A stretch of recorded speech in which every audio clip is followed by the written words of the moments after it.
Hello and welcome to the sewing studio. Today I'm going to show you how to make the quilt behind me, and this quilt takes 12 fat quarters.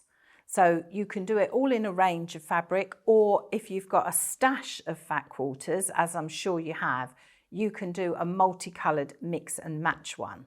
The quilt behind me measures 53 by 62. I'm not going to do any sewing on this video. This is all about cutting, and it's all about the trick of the cutting. So what I've done so far is I've got 6 fat quarters which I've pressed, and I've pressed them all with the selvage edge in the same place, and I've pressed them together.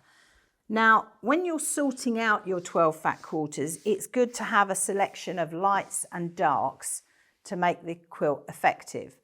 You'll also need, you can see the white strip around there, you'll also need 1/2 metre of that, and you're going to need 1/2 metre for your binding as well. But let's get to the cutting. So I've got my 6 fat quarters, I've pressed them all. As I say, I've got all my selvages to one side. So the first thing I'm going to do is I'm going to cut off my selvages. Now, you need to make sure you've got a new blade, because I'm going to cut through 6 layers, and I would do this twice because, as I say, it's 12 fat quarters. So I'm just going to cut off the selvages. Just line that ruler up so we get a nice straight edge. And remember to push from your shoulder, not your wrist, when you're cutting, because you get more weight behind it, and hopefully, marvellous, I've got them all off in one go. Now the next thing you're going to need to do, we need to make sure that we've got 17 inches by 20 inches of good fabric for this. So I'm just going to, I'm going to find it easier with a tape measure, I'm just going to measure my pieces to work out which is the right way to cut. So this way is 21.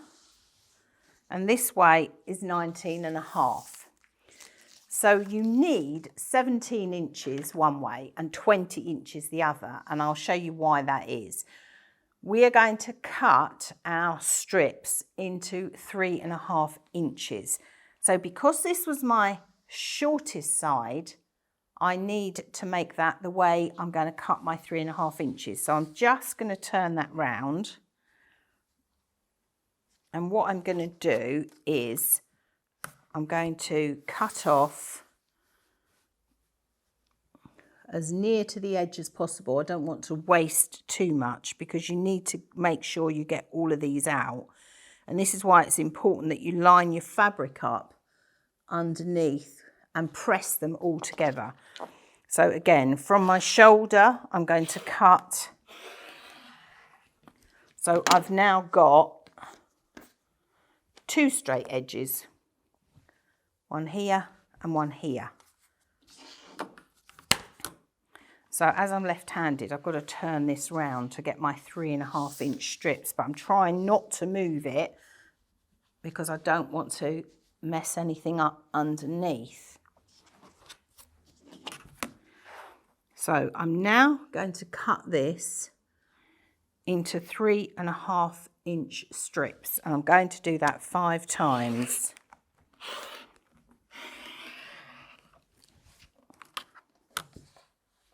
And always move your cut piece, don't move the bigger piece, because you'll end up having to reline it up.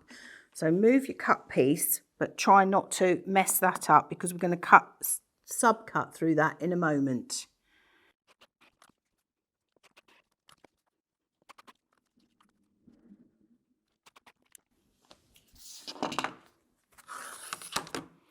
So now I'm going to turn one of these around, still being really careful. And as that's my straight end, I'm going to start with there. And each row, I'm going to cut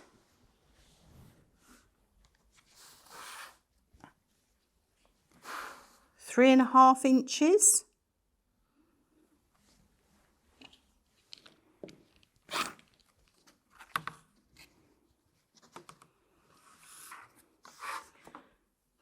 2 lots of 5 inches.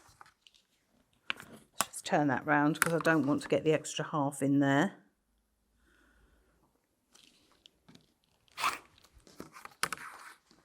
One.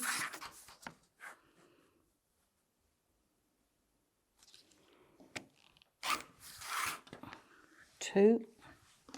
And then out of this last piece, I need 6.5 inches.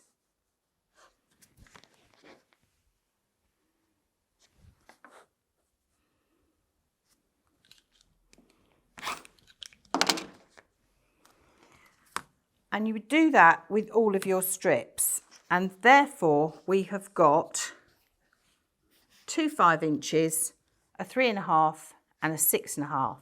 And then what we do is we join 2 5-inch pieces together, and this will form our block.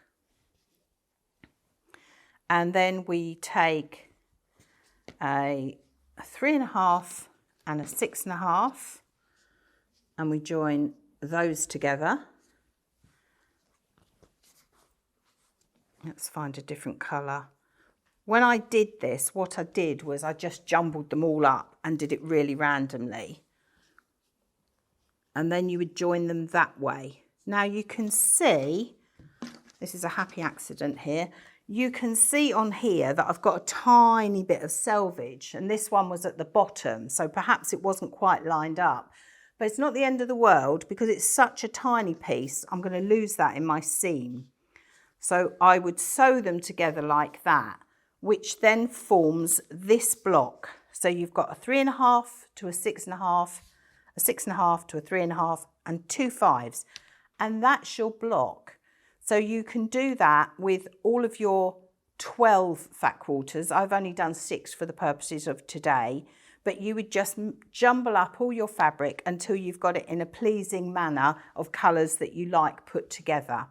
And then to lay it out, you do one block going horizontally, and the next block, let's just move these out of the way a minute.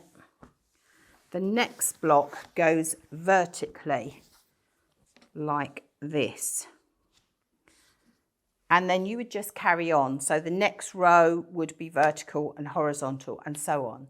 So we're just going to go over to the quilt now to look at how it was finished off and how we did the border. So as you can see, this has been laid out, as I said before, with one block going one way. So the long pieces are going vertically and then they're going horizontally and so on.